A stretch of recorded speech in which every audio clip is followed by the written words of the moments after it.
Comenzamos con esta clase el estudio de los canales. Este es un nuevo curso que vamos a llevar a cabo y que va a estar relacionado en el estudio desde los orígenes de cómo se han ido descubriendo los canales o meridianos de energía, y a la vez vamos a estudiar también los distintos meridianos de los distintos órganos y entrañas, o sea, de los Sanfu.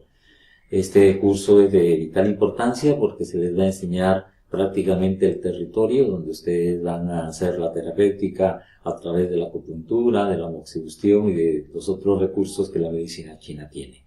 Entonces, a partir de esta clase estamos comenzando el estudio de los canales en este nuevo curso que va a tener varias partes hasta completar todos los meridianos de los canales y colaterales. Entonces, nos vamos al aula para el estudio. Comenzamos entonces con el estudio de los canales, o sea, los Jing-Luo, haciendo una breve introducción a los conceptos generales de esto. Los más antiguos textos que se refieren con respecto al estudio o al conocimiento de los canales han sido hallados en las tumbas de Mahuandui y también se encuentran en las primeras ediciones, o sea, las ediciones más fiables del Zhou, que es un libro muy antiguo, es una de las bases de toda esta medicina china, donde ya se mencionan los conductos o los mai. Mai quiere decir canal o meridiano en chino, por lo que discurren las sustancias fundamentales como por ejemplo el chi y el sui.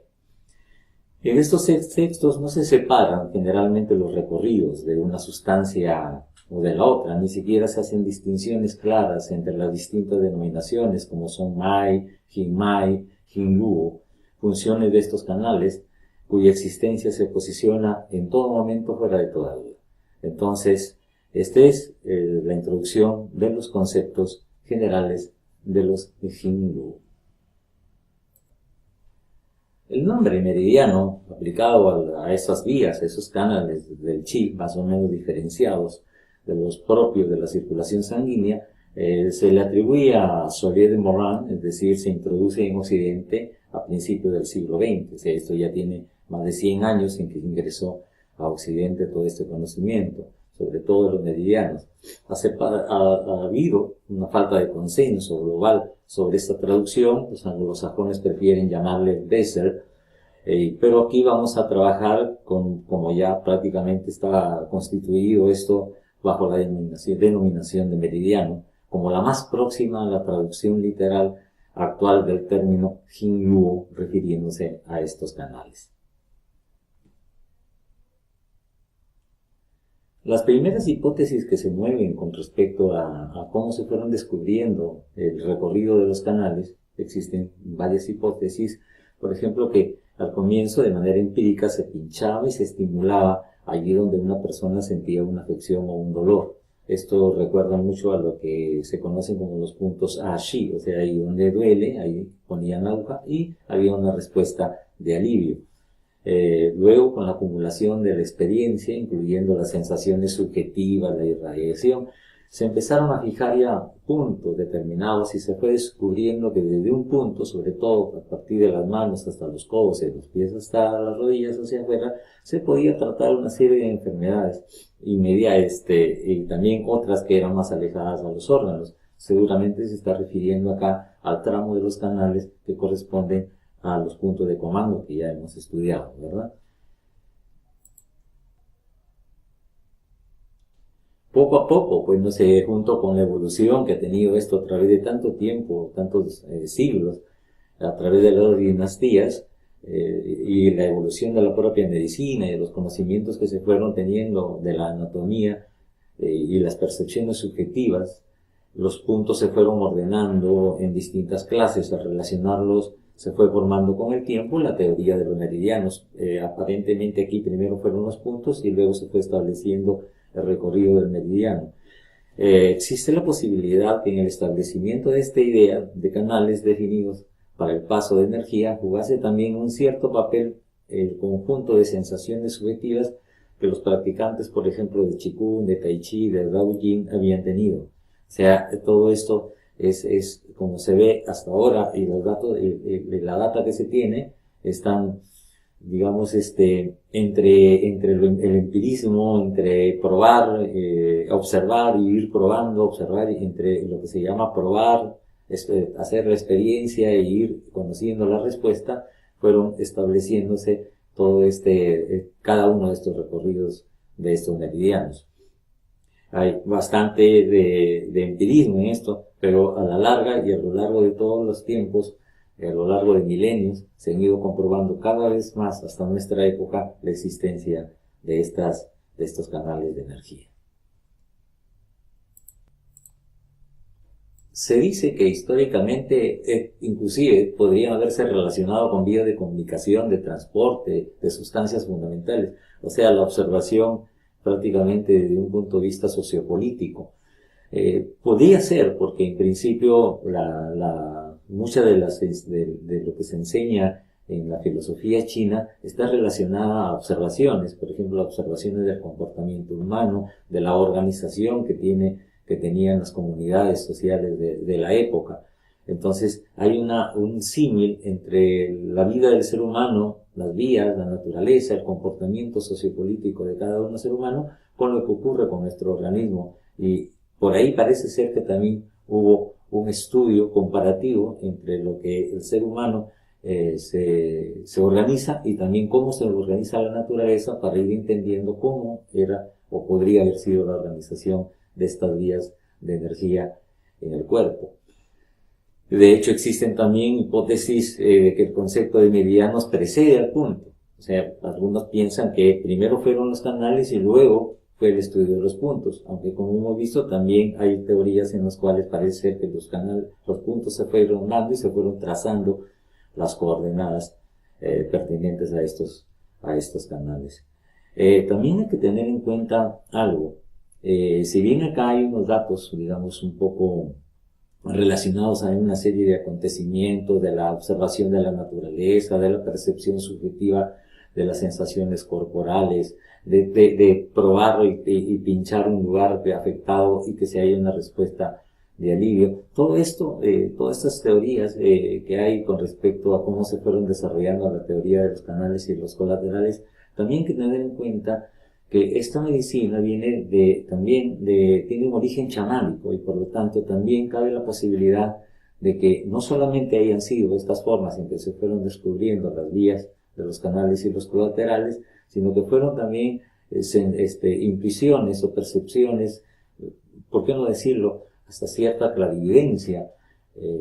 Algunos atribuyen, por ejemplo, al emperador rojo, a Shenlong, que tenía la capacidad de la clarividencia, ver los meridianos e inclusive describirlos. En fin, hay todo un conjunto de teorías que se tienen con respecto al origen y al desarrollo y el trazado de todas estas vías de energía.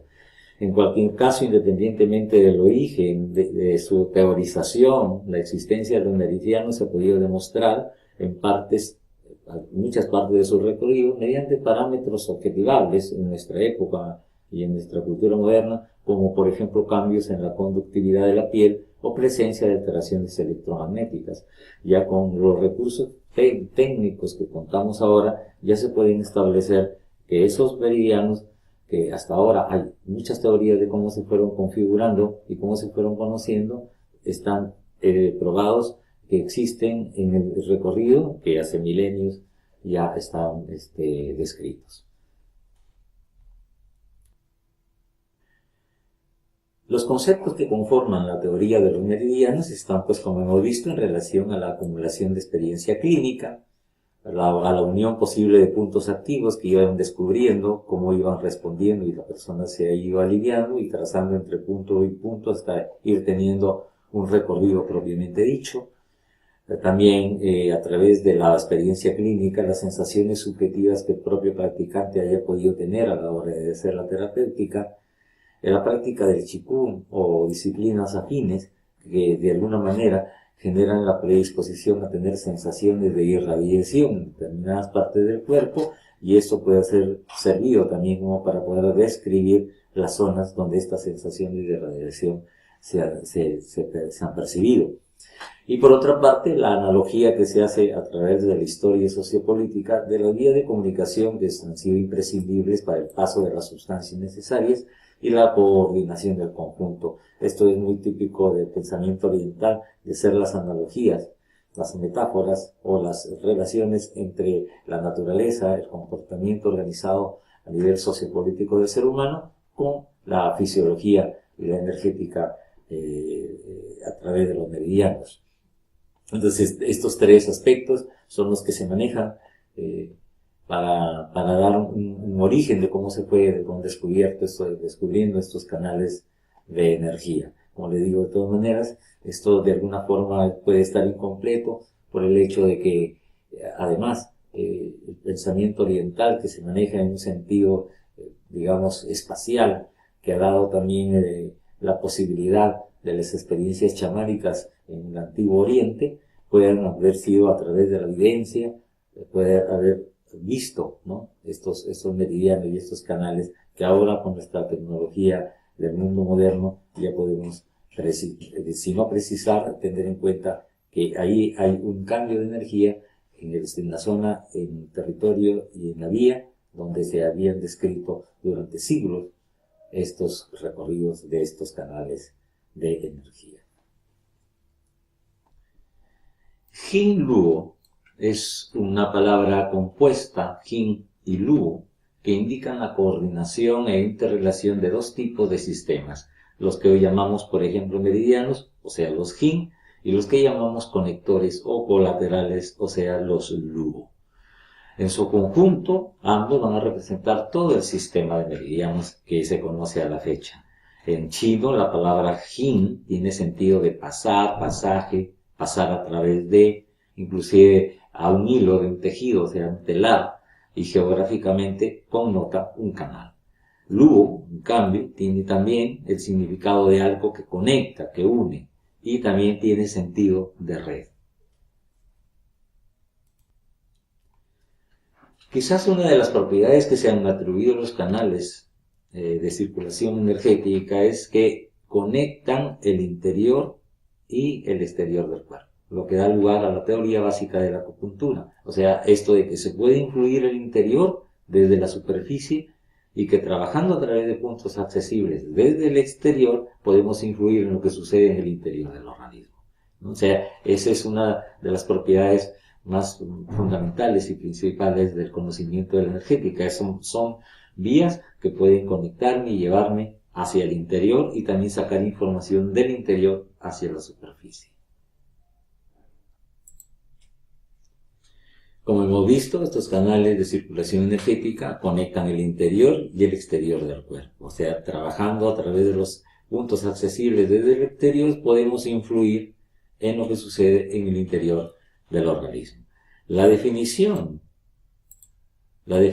actual de Jin Luo es que son el conjunto funcional por donde circula el chi y la sui, o sea, el chi y la sangre, como una red invisible presente en todo el cuerpo que anima todo el conjunto. Según el Neichin, o sea, el tratado clásico antiguo, nos dice textualmente: los Jin Luo mueven el chi y la sangre, regulan el yin y el yang, humedecen los tendones y benefician las articulaciones. Esto es lo que textualmente refiere el Neichin, el clásico de medicina china. Esta red de meridianos no coincide por completo con la red de circulación sanguínea. No necesariamente todo el sistema vascular está en relación directa a los fluidos o las vías energéticas, ni con la neurológica tampoco, ni con la linfática, aunque sí puede coincidir con alguna de ellas en algún tramo de recorrido. O sea, si bien es cierto, no es exactamente comparable y equiparable hasta a los vasos sanguíneos, a la circulación de la sangre o la circulación linfática o a la red neurológica, sí, en algunos tramos es posible encontrar, digamos, coincidencias en el tramo de su recorrido.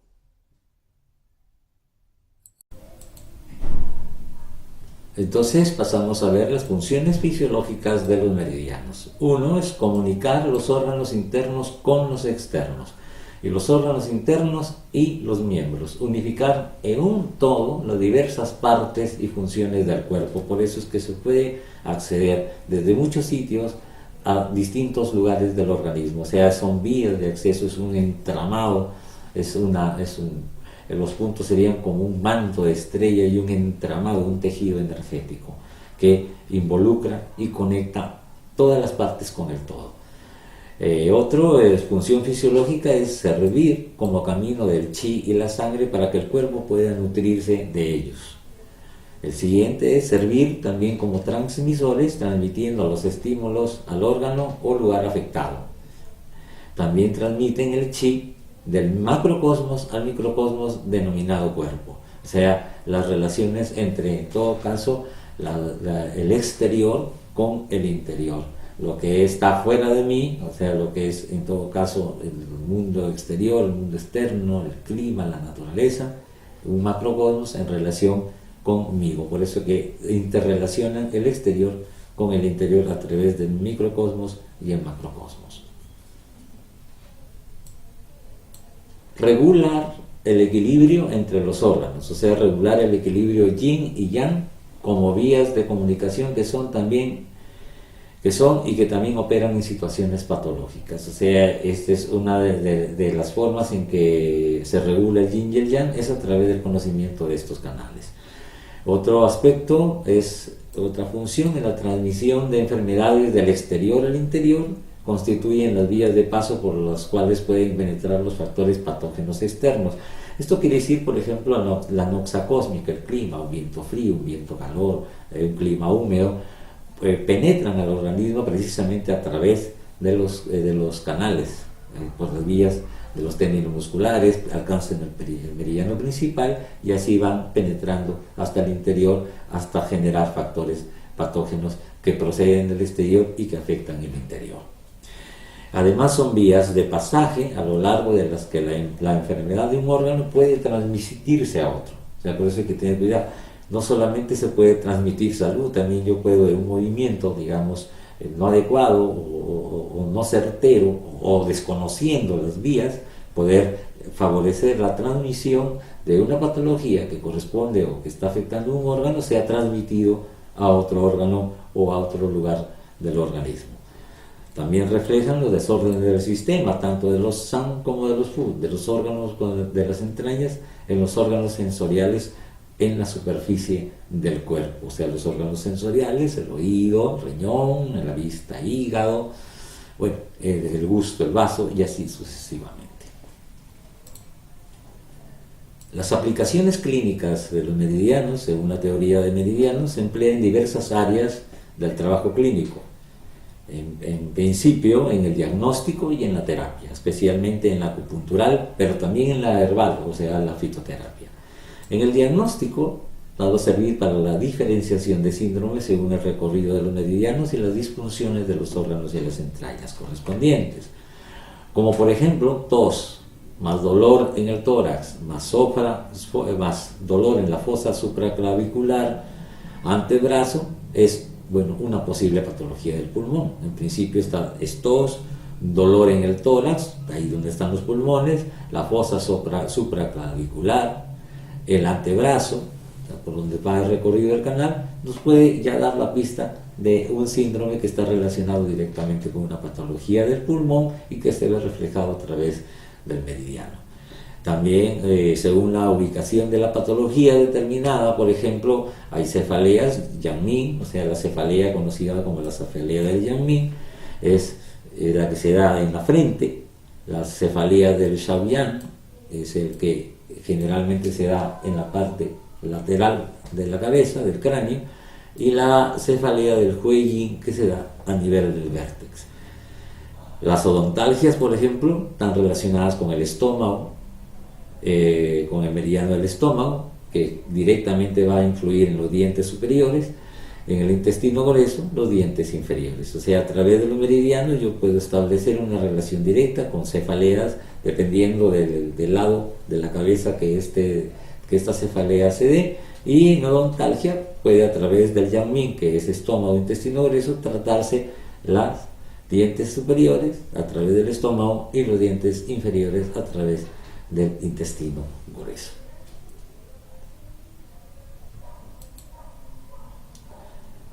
En la terapia, los conocimientos de los meridianos y canales, por ejemplo, cuando se trata de la fitoterapia, nos va a guiar para los medicamentos, por ejemplo, el tropismo y la dirección. El medicamento, la fitoterapia oriental, se basa en la naturaleza energética de la planta, o sea, si es cálida, si es caliente, si es fría, fresca o neutra.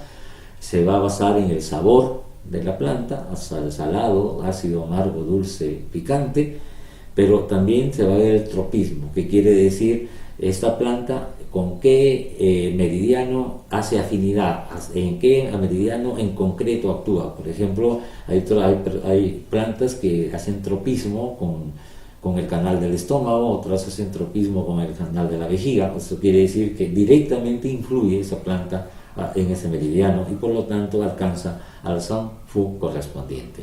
Por ejemplo, en una cefalea se emplean distintas materias según el meridiano afectado. Para el Taiyang, bueno, aquí hay unas materias médicas que son generalmente materias médicas chinas, pero que se emplean, por ejemplo, cuando el meridiano del Taiyang, o bien el Yangming, o bien el Shaoyang, o el Huiyin, están afectados. Cada planta, cada materia médica, o cada fórmula tiene un tropismo o una direccionalidad que va a actuar directamente en esferas y planos de energía. En cuanto a su uso en la diferenciación de síndromes, estudiando puntos, se van a observar los posibles cambios a través de la sensibilidad, bultos en coloración o en resistividad, etcétera, que se pueda dar en algún punto, por ejemplo. Si hay, por ejemplo, daño en el pulmón, puede aparecer dolor o sensibilidad a la presión en el punto 1, Chun-Fu, que es el punto 1 del pulmón. O en caso de una apendicitis, puede mostrarse reactivo al dolor o sensibilidad a la presión en Lan Wei Shuen, que es un punto extra que se utiliza para los cuadros de apéndice o apendicitis. En el caso de la acupuntura, este es el campo principal, en este caso de la aplicación de la teoría de los meridianos, porque va a permitir la detección y selección de puntos, de los que se usan diversos tipos, a lo largo del meridiano afectado o del correspondiente al Sanfu o sistema afectado, o bien en los puntos extra, llamados también fuera del recorrido de los meridianos, o también aplicaciones por sistemas para obtener efectos concretos, por ejemplo, en el caso de la anestesia o también la analgesia. Entonces los meridianos, o sea los Jin o canales, tienen sentido de vía, circulan verticalmente y comunican la superficie del cuerpo con los órganos con que están relacionados y van a constituir el tronco principal del sistema de meridianos. O sea, acuérdense, verticales porque toda la estructura, la organización de los meridianos está en función a esas tres energías que descienden, la Yang, las tres energías que descienden, la Yin, configurando ese circuito cerrado en el cual se van a establecer los meridianos de cada Sanfu. Los meridianos colaterales, por su parte, o colaterales, tienen sentido de red. O sea, por una parte, los meridianos, los Jin, tienen sentido de vía. Los meridianos colaterales, o sea, los Luo, tienen sentido de red. Son como las ramas de los meridianos. Es como un gran tronco y las ramas, ¿no? Las ramas que van a comunicar.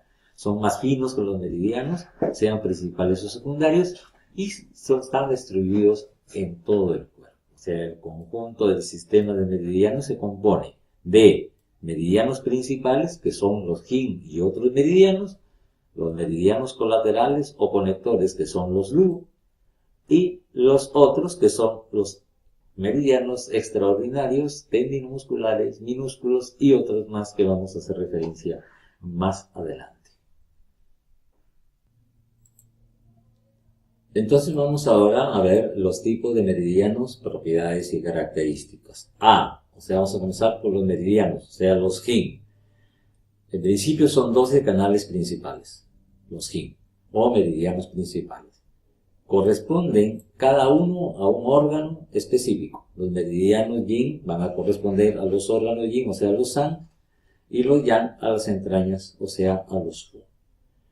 Van a formar entre sí parejas, yin-yang, biao-li, interior y exterior. Van a circular en sentido vertical. Sus recorridos son bilaterales y simétricos. O sea, ahí el canal del pulmón van bilaterales y simétricos entre un lado y otro. Tienen carácter de vía o de canal. Y tienen puntos de acceso específicos. O sea, los puntos que se llaman puntos de acupuntura o puntos de energía. Por otra parte, van a haber 8 meridianos extraordinarios que van, uno, a actuar como reservorios, depósitos de regulación respecto a los meridianos principales. Recordarán cuando hablábamos de que estos 8 vasos maravillosos son como 8 pantanos, ¿no? Que autorregulaban el flujo tanto de entrada, de llegada como de salida de la energía. Estos canales extraordinarios unen entre sí grupos de canales principales, o sea, se relacionan con los yin, o sea, los meridianos principales que hemos acabado de ver. En este caso, no comunican con los órganos, no tienen entre ellos relación interior y exterior, cada uno es único, o sea, no es como que comunican con el exterior del sistema Biao-Li. Solo 2 de estos meridianos, de los 8, Ren y Du, tienen puntos específicos propios. Todo lo demás pueden trabajarse a partir de puntos en los que coinciden con otros meridianos. O sea, se refiere acá a los puntos de apertura de los otros meridianos o de los meridianos que no tienen puntos específicos. Presentan puntos de confluencia, uno por cada canal bilateral y simétrico, que permiten actuar sobre ellos. Estos son los puntos de apertura.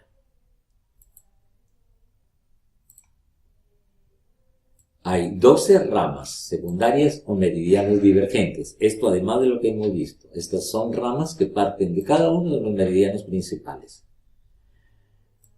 Intensifican la comunicación entre los meridianos emparejados, yin-yang, y entre sus respectivas vísceras y entrañas. Se van a tener comunicación entre lo que es el órgano y la entraña acoplada y viceversa. Distribuyen chi, o sea, energía, y sui a la cabeza y a la cara. Integran áreas del cuerpo no nutridas o conectadas directamente por los meridianos principales. Por otra parte, no tienen puntos propios. B. Los colaterales. Son 15 colaterales largos, los Luo. Unen los meridianos que corresponden a parejas, víscera y entraña. O sea, está refiriéndose al canal Luo transversal que une el órgano con la entraña y viceversa. Corresponden cada uno a un órgano, salvo el vaso que tiene 2. El vaso tiene 2 Luo, el gran Luo de vaso y el propiamente Luo, propiamente dicho del órgano. Tienen sentido de red. Colaterales y superficiales. Circulan por toda la superficie del cuerpo y son incontables. Es como un gran tejido, un entramado de energía. Colaterales menudos, que son los más finos, el tramo final de la red que lleva chi y sangre a todo el cuerpo. Son, podría decirse haciendo un símil, como es los capilares. O sea, hay las grandes arterias, las grandes venas, todo el sistema vascular, y también hay los capilares, son finísimos e incontables venías que van y irrigan de sangre todo el organismo. Bueno, similar a eso son los colaterales menudos, pero que en este caso no es sangre, no solo es sangre, sino es energía, el chi. En el rubro otros suelen ordenarse junto con el grupo A, que acabamos de ver. Son los 12 meridianos tendinomusculares, que son segmentos a través de los cuales los 12 meridianos principales pasan a la superficie. Se asocia con ellos y adoptan su nombre. Tiene relación muy estrecha con el sistema óseo y muscular. Sus recorridos tienden a seguir líneas anatómicas como grupos musculares, tendones, etc. Circulan por la superficie y en este caso no penetran a los sanfu. Sus funciones son unir las 4 extremidades y sus articulaciones y controlar los movimientos articulares. Se van a originar todos en las extremidades y ascienden al tronco y la cabeza. O sea, esto lo vamos a ver cuando ya hagamos los estudios de los recorridos de los canales, vamos a ir viendo con mayor precisión esta descripción que estamos viendo ahora, ¿no? Eso de que se originan en todas las extremidades y ascienden al tronco y la cabeza. Todo eso vamos a ir explicando cuando ya vayamos viendo en las gráficas, en la cartografía de los meridianos, el recorrido para irlo describiendo e irlo conociendo a nivel anatómico. Seguimos con las 12 áreas cutáneas. Este es un estudio que generalmente no aparece, no es usual que aparezca en el estudio de los canales, porque generalmente se ven los meridianos principales, los luo, los tendinomusculares, los anejos, los vasos, los canales extraordinarios, pero poco se habla de las áreas. Entonces vamos a ver, hay 12 áreas, que son las 12 áreas cutáneas, no son propiamente hablando canales, son áreas, no es una vía, sino son las de la superficie donde se refleja el estado de los meridianos principales. Por eso es que cuando se hace algún diagnóstico, a veces se pasa la mano en ciertas áreas, ciertas zonas, para percibir ciertos aspectos diagnósticos. Proporciona la base teórica para explicar la invasión de los factores patógenos desde la piel al interior, o sea, factores patógenos externos, o los efectos internos de la medicación tópica. Eso quiere decir cuando se echan, por ejemplo, emplazos, pomadas, ungüentos, ¿verdad? Son zonas en que puede llegar la sustancia a penetrar al torrente o al campo energético de la persona. Entonces tenemos acá una gráfica que resume todo lo que hemos hablado en estos momentos a lo largo de la clase. O sea, aquí esta llave engloba todos los meridianos, o sea, los meridianos principales, Yin, los meridianos de unión, los luo colaterales y los Yin canales, ¿no? Estos Yin canales con esta llave son 12 meridianos principales, 8 meridianos extraordinarios y 12 ramas secundarias, que es lo que vamos a describir en relación a los 12 meridianos. Están aquí divididos en esta llave. El tercer meridiano, aquí está Yin de la mano, Tai Yin del pulmón, Hui Yin como pericardio, Shao Yin del corazón. Los meridianos, el Yang de la mano, el Yang Min intestino grueso, el Shao Yang Sanjiao, el Tai Yang intestino delgado. Tenemos acá también los meridianos Ya del pie, los Yang del pie, Yang Min del pie, o Shao Yang del pie, Tai Yang del pie, que corresponden a la vesícula biliar y a la vejiga. Los 8 meridianos extraordinarios, Renmai, Dunmai, Chunmai, Daimai y todos los 8 que ya hemos estudiado. En esta llave, en este apartado, están los meridianos de unión, o sea, los meridianos luo colaterales, que están constituidos de 15 meridianos de unión, capilares subcutáneos, sistema capilar, colaterales superficiales y colaterales menudos. Todos este conjunto corresponden a los meridianos de unión, o sea, los luo colaterales. O sea, 12 meridianos tendinomusculares más 12 áreas cutáneas. Eso es lo que hemos visto o lo que vamos a estudiar a lo largo de este curso, que vamos a ir viendo ya los canales propiamente dichos, sus recorridos. Entonces, están resumidos en este cuadro. Están ya meridianos en su conjunto, divididos en los Yin, canales principales, los luo colaterales, los 12 meridianos principales y los 8 meridianos extraordinarios, más las 12 ramas secundarias que corresponden al Yin, con su respectiva clasificación como Yang Min del pie o como Yang de la mano, Yin de la mano, Yang del pie, los 8 meridianos extraordinarios que están descritos acá. En esta llave que es los luo, van a estar la categoría de luos que se encuentran, que ya los hemos referido, más los 12 meridianos tendinomusculares y las 12 áreas cutáneas resumidos en este cuadro, que sería conveniente que ustedes lo impriman y lo tengan porque es una buena guía para tener la estructura o los componentes de la cartografía energética a través del estudio de los canales.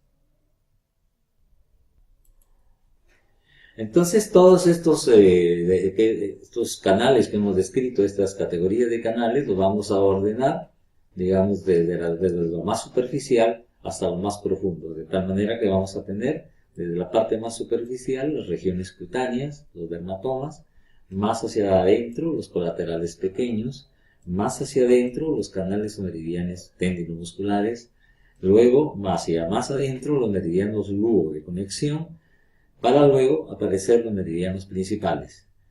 Por debajo de estos están los meridianos divergentes o ramas secundarias, para luego establecer los meridianos extraordinarios y, por último, las ramas más profundas, o sea, recorridos internos de los meridianos principales y divergentes. O sea, toda esa descripción que acabamos de ver con respecto a la categoría de canales que existen, no están en un mismo plano, tienen un plano desde la superficie a la profundidad, desde las regiones cutáneas hasta las zonas más profundas de los meridianos principales y divergentes. En las regiones cutáneas y por encima inclusive de ahí están pues eso que hemos descrito en algún momento como el halo extracorpóreo, los subluos, ¿no? Antes de los tendines musculares, están metidos por ahí, por decirlo de alguna manera. Sí, pero están descritos y reseñados con otros nombres, pero están ahí, están dentro de ese mismo contexto energético. Si nos vamos a la práctica clínica en este apartado que dice más profundo, se emplean sobre todo los meridianos principales, los colaterales largos, los 8 extraordinarios y los tendinomusculares. Estos mucho menos, salvo en traumatología, se utiliza mucho el canal tendinomuscular. Pero generalmente lo más habitual es trabajar sobre el meridiano principal, los colaterales largos, los 8 vasos extraordinarios y los tendinomusculares.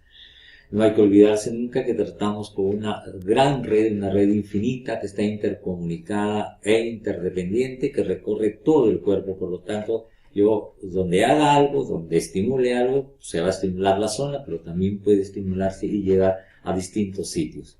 Cada meridiano de los que tratamos en la clínica tiene un recorrido específico, que es lo que vamos a estudiar posteriormente en las próximas clases, y unas funciones bien definidas. El control de la energía que los recorre es un concepto fundamental de la medicina china. Es un concepto principal del estudio de la energética, el estudio de los canales. Entonces pasemos a ver los meridianos principales. Enumeración, relación con la Sanfu.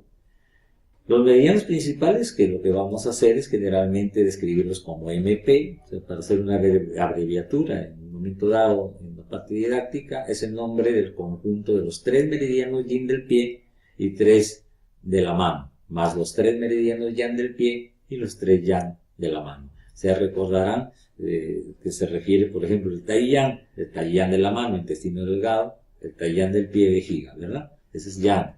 O bien, como ejemplo, el canal Shaoyin, que es el riñón, es el Shaoyin del pie, y el corazón, el Shaoyin de la mano. A eso se está refiriendo.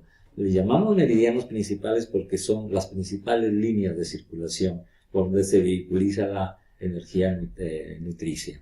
Corresponden y comunican los 12 órganos, o sea, tanto los órganos como las entrañas, y a estos con la superficie del cuerpo. Es el vínculo que va tanto de entrada como de salida de la información que hay en este sistema de órganos y entrañas. Se vincula en este caso con los 5 movimientos o fases, y dentro de cada fase están relacionados entre sí por parejas, según su relación interior y exterior, o sea, parejas, órgano, entraña, san y fu. Entonces aquí van a aparecer las correspondencias que hemos estudiado cuando hemos estudiado los movimientos, o sea, correspondencias con los movimientos que tienen los sanfu, o sea, las vísceras y las entrañas. Y aquí tenemos algo que ustedes ya están seguramente familiarizados, el elemento madera, relacionado con el hígado y la vesícula biliar, el fuego relacionado con el corazón y el intestino delgado, la tierra relacionada con el vaso, páncreas y el estómago, el metal relacionado con el pulmón y el intestino grueso, el agua relacionada con el riñón y la vejiga, y el fuego, este es el otro tipo de fuego que ya hemos hablado de, el pericardio o maestro del corazón con el sanjiao o triple recalentador. La denominación de los meridianos incluye 3 partes: el órgano o entraña a que pertenecen, si corresponden a yin o a yang y en qué grado, si corresponden a la mano o al pie.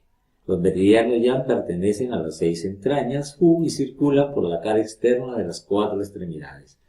En cambio, los meridianos yin pertenecen a las vísceras San y circulan por la cara interna de las 4 extremidades.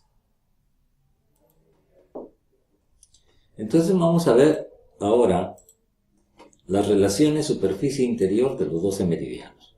Estos 12 meridianos comunican con los 12 órganos y así como entre vísceras y las entrañas relacionadas con el mismo elemento. Esto quiere decir que para cada órgano, para cada entraña, existe un meridiano y ahí están los 12 meridianos principales que comunican con estos 12 órganos.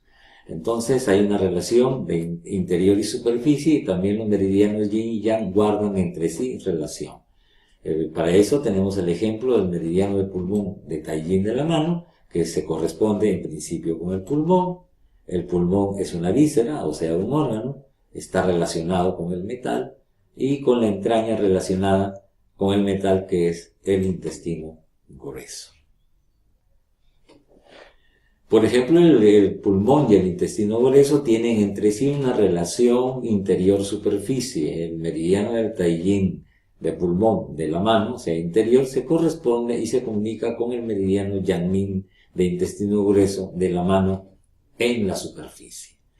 Por la misma razón, por ejemplo, el meridiano de corazón, el Shao Yin de la mano, se corresponde con el meridiano de intestino delgado Tai Yang de la mano. El meridiano del estómago, a su vez, se va a corresponder con el meridiano del vaso, el de la vesícula biliar con el meridiano del hígado, y así con todos los órganos y todas las entrañas, formando siempre parejas yin-yang, que se van a relacionar a través de su elemento o movimiento correspondiente.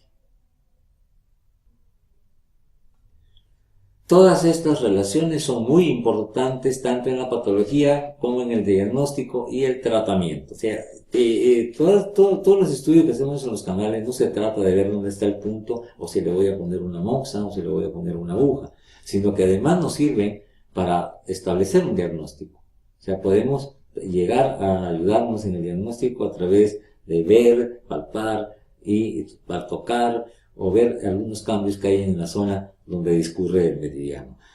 Las razones son la relación Biauli interior-exterior, puede regular el estado fisiológico, eso quiere decir que a través del canal, a través del punto de energía, yo puedo regular el estado fisiológico en el interior de los órganos y las entrañas.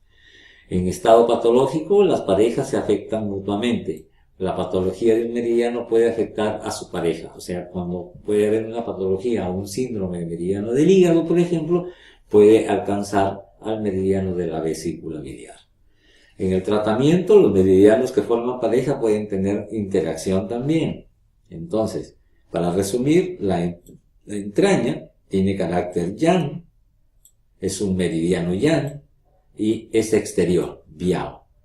La víscera u órgano es de carácter yin, es un meridiano yin y representa el interior, o sea, li, el sistema o el conjunto Biao-Li, interior-exterior. Bien, entonces esto aquí es lo que hemos visto con respecto a los canales de energía para comenzar la clase o para comenzar este curso. Bien, entonces hemos concluido la primera clase del curso del estudio de los canales. Este estudio, como les vuelvo a repetir, es de vital importancia para el estudio de la medicina china, sobre todo de la acupuntura, pero no solo de la acupuntura, también es importante también en la fitoterapia, en la herbolaria, pero fundamentalmente en la acupuntura.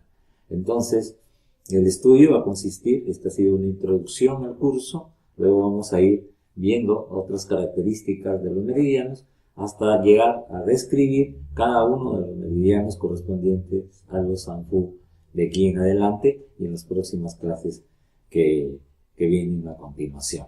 Entonces, bueno, hemos comenzado un nuevo curso, estudio de canales, que es uno de los más importantes en la formación en acupuntura y medicina china. Entonces nos vemos en la próxima clase.